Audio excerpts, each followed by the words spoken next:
Here are 5 myths about free enterprise. Myth number 1. Free enterprise hurts the poor.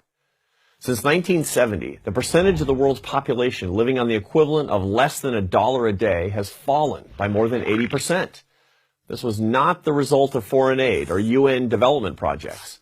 It was the spread of free enterprise that achieved this miracle. In China alone, free trade and foreign investment, not aid, lifted 400 million Chinese out of abject poverty in just the 20 years between 1981 and 2001. There has never been a force for helping the poor that has come close to free enterprise. Myth number 2. Free enterprise is driven by greed.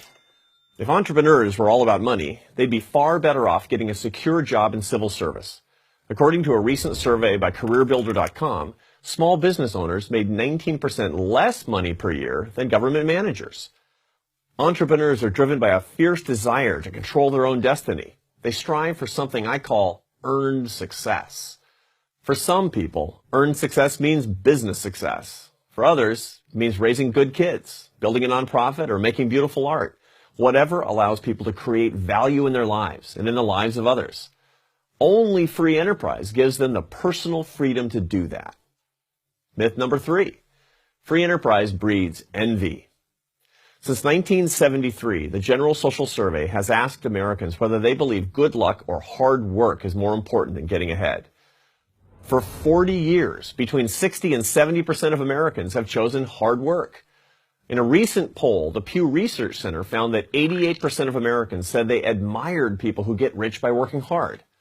This view is unique to the United States. According to the World Values Survey, Americans are more likely than those of other nations to attribute success to hard work. Americans are twice as likely to do so than the French.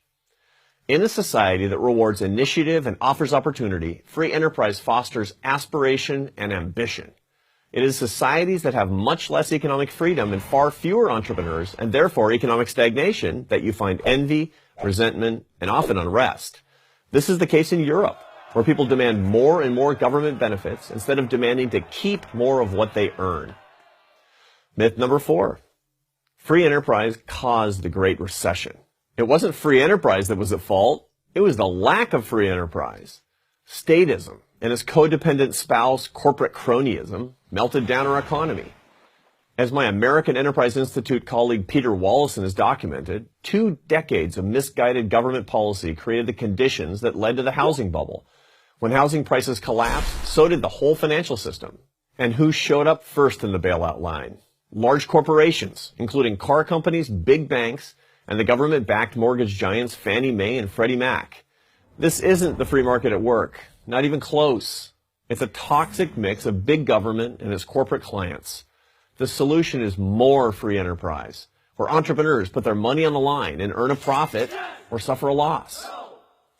Myth number 5. Free enterprise is unfair. When I was an economics professor, my students would sometimes argue that it was not fair for the rich to have so much more than the poor. So halfway through the course, I proposed that a quarter of the points earned by the top half of the class be passed on to the students in the lower half to improve grade equality. All of a sudden, discussion about fairness ended. We all acknowledge that some income redistribution is necessary to pay for government and to finance a social safety net. But as long as people are free to earn money, some will earn more than others. For a majority of Americans, fairness is not redistributing wealth. Fairness is rewarding merit, and that's what free enterprise does. Free enterprise, like freedom of speech, freedom of assembly, and freedom of religion, makes our nation more fair, not less. I'm Arthur Brooks, president of the American Enterprise Institute for Prager University.